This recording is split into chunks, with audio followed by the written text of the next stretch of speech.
Ouais l'équipe, salut à tous, j'espère que vous allez bien. On se retrouve pour le petit débrief Sochaux Paris Saint-Germain et on file tranquillou en quart de finale de la Coupe de France. Hier, on s'est imposé 1-4 et je suis content les gars. Moi qui a toujours un minimum de respect pour nos adversaires et je dois vous avouer qu'hier sur Snap et sur Twitter, le Florian Martin et le Florian Tardieu les gars, je les ai incendiés. Je m'en suis fait une joie, les gars. Un vrai plaisir. Pourquoi? Parce que j'ai pas aimé, les gars. J'ai détesté cette déclaration de Tardieu dans la presse quelques heures avant le match, quelques jours avant le match. Il se permet de dire que nos joueurs parisiens manquent de respect à cette équipe sochalienne. Pourquoi? Juste pour un anniversaire, juste pour une fête organisée par Neymar. Comme quoi c'était un manque de respect envers cette équipe sochalienne. Comme quoi on leur chiait dessus. T'as raison, Tardieu. Hier, on est venu te prouver à toi, à toute ton équipe et même à tout ton public. On est venu te prouver à domicile qu'on te respectait, qu'on vous respectait. On vous a mis une bonne branlée, un bon petit 1-4 et on file tranquillement en quart de finale. Car nous, on rafle tout, que ce soit la Ligue 1, la Coupe de la Ligue, la Coupe de France, le Trophée des Champions, on rafle tout. Et on est même en route pour rafler la Ligue des Champions. Donc on t'a prouvé hier qu'on t'a bien chié dessus. Tu avais raison de dire ça. Hier, on t'a chié dessus et en plus de ça, on a pris l'option essuyage avec ça. Revenons sur ce match, les gars. Soyons un petit peu plus sérieux. Mais sincèrement, les gars, hier, j'étais content. Même, t'as vu, c'est pas dans ma nature. Mais même quand Martin s'est blessé, les gars, j'ai eu une joie en moi, un truc de fou, les gars. Et vous avez pu le voir, pour ceux qui me suivent sur Snap et sur Twitter. Alors, la compo parisienne pour cette rencontre d'hier soir, le 4-3-3 d'Unai Emery, Kevin Trapp dans les cages, un très bon match de Kevin Trapp qui tout de même à plusieurs reprises nous a sauvés, on a fait quelques belles parades et sur le but pour moi il n'est pas fautif et le carton rouge en fin de match, alors peut-être qu'il est mérité mais pour moi voilà il restait quoi quelques secondes. Le coup franc a été tiré par Tardieu et en plus de ça, le tir dans le mur, c'est abruti. Un coup franc qui n'a servi à rien. Et en plus de ça, l'arbitre, juste après, il siffle la fin du match. Mais on a eu l'occasion de voir Dani Alves porter le maillot élégant d'un gardien de but. Et ça, c'est une image qu'il faut garder, les gars. Enfin bref, Thomas Meunier, latéral droit. Thomas Meunier, qui nous a fait montrer son beau caleçon en fin de match. Mais Thomas Meunier, hier, les gars, très performant. Et très performant et très à l'aise à son poste de latéral droit. Et pour moi, Thomas Meunier mérite sa place de titulaire contre le Real Madrid. Kurzawa, les gars, latéral gauche. Alors le but, pour moi, le but qu'on se prend, Kurzawa est à 100% fautif. Si vous revisionnez l'action, vous voyez bien que Kurzawa récupère ce ballon. Il a du mal à le relancer, c'est un cafouillage. Et Martin en profite pour reprendre ce ballon en demi-volée. Et ça finit dans les cages parisiennes. Donc pour moi, vraiment, hier, un Kurzawa à la ramasse. Un Kurzawa qui a perdu beaucoup de ballons. Un Kurzawa qui s'est fait prendre à plusieurs reprises. Qui s'est fait prendre de vitesse par l'attaquant socialien. Voilà, un Kurzawa pour moi, vraiment dans le flop. Lui qui de match en match, les gars, régresse. C'est triste à dire, car Kurzawa, j'en suis sûr, il a vraiment un vrai potentiel. Il peut devenir un très bon, peut-être pas le meilleur, mais un très bon latéral gauche. Surtout en France, on manque de latéral gauche. Lui qui est vif, lui qui est rapide, lui qui est technique. Mais lui, qui de match en match régresse. Alors là, les gars, c'est une vraie question. Pour le Real Madrid, les gars, c'est une vraie question. On sait que Kurzawa a de l'expérience, en tout cas plus que Berchiche en Ligue des Champions. Mais un Kurzawa, voilà, qui est tout pourri en ce moment, qui n'est pas performant. Tu vas mettre qui? Tu vas mettre un Berchiche. Alors certes, qui s'améliore de match en match, il est bon en Ligue 1, en Coupe de France, en Coupe de la Ligue. Mais en Ligue des Champions, lui, il a peu d'expérience. En face, t'as vu, ça va être tout de même, les gars, même si le Real en ce moment, il est dans le mou. Les gars, ça reste le Real.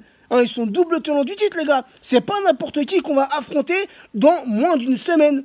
Donc vraiment, les gars, entre ces deux joueurs-là, je ne sais pas qui mettre titulaire face au Real Madrid. Sinon, la charnière centrale hier, Marquinhos devait être encore tout défoncé, hein, donc il n'a pas été mis titulaire dans ce match. C'était Silva et Kipembe, hein, une charnière qui fonctionne très bien, une charnière centrale hier qui n'a pas eu trop de travail à faire, mais qui a su tenir la défense parisienne. Sinon, le milieu de terrain, Lassana Diarra, en tant que sentinelle, hein, c'était sa première titularisation sous le maillot, sous les couleurs parisiennes. Alors un Diarra qui a fait un très bon match, un Diarra très costaud, un Diarra très performant, très à l'aise. Peut-être un peu, comment dire, un Diarra en manque de rapidité. Hein, je ne l'ai pas trouvé très rapide hier. Alors qu'est-ce que c'était voulu de sa part? J'en sais rien. Mais voilà, moi c'est ça qui manquait à Diarra. Un peu de rapidité dans son jeu, hein, dans ses déplacements, dans ses mouvements. Mais sinon, un Diarra très solide à ce poste de sentinelle. Et là aussi, les gars, la question se pose. Pour le match face au Real, va-t-on mettre un Lassana Diarra qui vient tout juste de revenir, hein, qui se remet en forme petit à petit?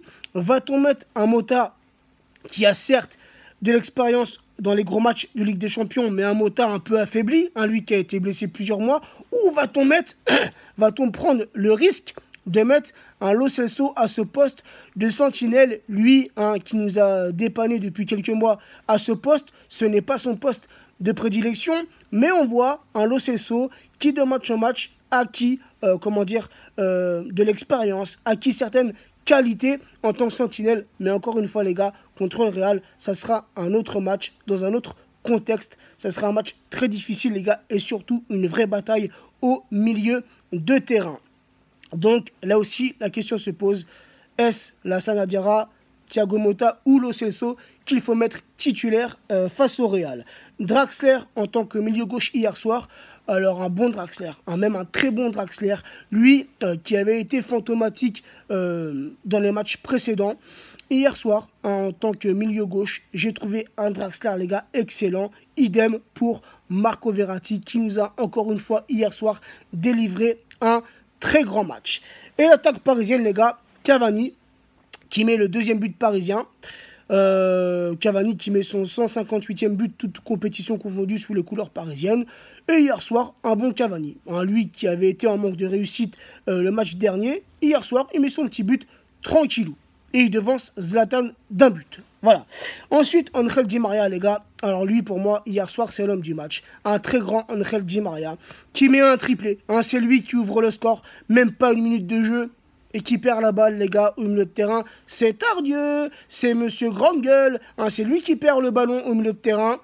Ça fait une contre-attaque pour les Parisiens. Et Di Maria, comme je viens de le dire, a même pas une minute de jeu. Ouvre le score. Et en seconde période, te met 2 buts, donc un beau triplé pour Angel Di Maria. Et là aussi les gars, hein, la question se pose. Je vois cette question les gars sur les réseaux sociaux. Qui mettre face au Real? Va-t-on mettre un Mbappé, hein, qui a été blessé? Un Mbappé, bon hier soir, hein, là je vais revenir à Mbappé. Hier soir Mbappé un peu dans le mou, hein, lui qui a été mis titulaire. Il a eu quelques occasions, on n'a pas su les saisir. Il a aussi fait preuve d'altruisme hier soir. Un Mbappé hein, qui a fait quelques accélérations, quelques petits dribbles hier soir. Mais bon, un Mbappé un peu timide. Donc, là aussi les gars, la question se pose. Va-t-on mettre un Mbappé ou va-t-on mettre un Di Maria qui est en feu? Hein, depuis ce début 2018, les gars, c'est un Di Maria en feu. Il marque but sur but. Il fait des passes D. Il propose du jeu. Il fait des beaux centres. Des beaux dribbles. Di Maria, c'est... Voilà, en ce moment, Di Maria, les gars, il revient. Les gars, c'est un Di Maria là en forme, les gars. C'est un Di Maria au top niveau. Hein, et ça, les gars, c'est dû à la concurrence. Hein, dans sa tête, Di Maria se dit quoi? Se dit qu'en ce moment, il saisit les opportunités. Hein, Emery lui fait confiance avec les blessures d'Mbappé, parfois l'absence de Cavani, parfois l'absence de Neymar comme hier soir. Un Neymar qui a été ménagé après sa folle fiesta. Donc... Emery choisit l'option Di Maria et le place titulaire. Et Di Maria, les gars, de match en match, saisit sa chance. Et pour moi, hier soir, Di Maria, c'est l'homme du match, les gars. Hein, c'est l'homme du match. Un triplé, les gars. Tout de même. Hein, ça arrive pas souvent que Di Maria met un triplé. Et en plus, bon, on va dire, ouais, c'est contre Sochaux. Mais tout de même, les gars, c'est un triplé à mettre à son actif. Donc voilà, les gars. Sinon, Alves est entré à la place de Cavani, Mota est entré à la place de Diarra et Pastore est entré à la place de Verratti. Et j'ai été hier satisfait par la rentrée en jeu de Javier Pastore qui pour moi hier a fait une bonne rentrée. Voilà, il a eu une occasion, il a failli marquer son petit but, mais hier soir on a tout de même eu en face de nous un très bon gardien socialien car l'addition aurait pu être beaucoup plus grave, beaucoup plus salée. Hier soir, les gars, c'était notre 21e victoire consécutive en Coupe de France. Donc, les gars, moi, je suis satisfait. Comme je vous l'ai dit hier, les gars, je me suis réjoui. Un truc de fou. T'as vu, j'aime pas les gens comme ça. Tu vois, les mecs comme Tardieu. Tu vois, le mec, il est pas connu. On sait pas qui il est. On sait même, voilà, je connaissais même pas ce mec-là avant de lire dans la presse ces fameuses déclarations de merde. Pourquoi tu ouvres ta bouche comme ça alors qu'hier soir, t'as été pourri? Sur le terrain, on t'a même pas vu. Toi qui jouais en poste de milieu défensif, donc déjà t'es fautif sur le premier but parisien. Mais les gars, t'as été tout pourri hier. T'as été une vraie merde. Une vraie merde. Voilà. Et Martin. Martin qui s'est fait les ligaments croisés. Je vous avoue les gars, c'est peut-être pas cool de ma part, mais j'étais content hier. J'étais content les gars. T'as vu en plus Martin... je me rappelle de son tweet, lui qui nous chambrait l'an passé sur la remontada. Alors oui, hier, il était tout fou. T'as vu quand il a marqué, il se sentait fort quand il a égalisé. Après, il a voulu jouer le malin, il a voulu y aller franc, il a voulu y aller franc jeu sur la Sana Diarra. Regarde, revisionnez cette action, les gars, quand il se blesse là. Il a voulu faire du sale sur la Sana Diarra. Résultat, les gars, il s'est loupé et il s'est fait les ligaments croisés. T'auras 6 mois, un minimum. T'auras 6 mois, Martin, pour revisionner ce match. Allez, l'équipe. Sur ce, je vous souhaite une bonne journée. Et si vous êtes en Ile-de-France, faites attention. Faites attention, les gars, ça glisse. Soyez prudents. Et si vous n'en avez pas besoin, ça ne sert à rien de prendre votre voiture, les gars. Sincèrement, il fait très froid. Par terre, c'est gelé. Et c'est une vraie galère. Sur ce, prenez soin de vous. Et on se retrouvera dans quelques jours pour l'avant-match Toulouse-Paris Saint-Germain. Ciao les gars, ciao l'équipe.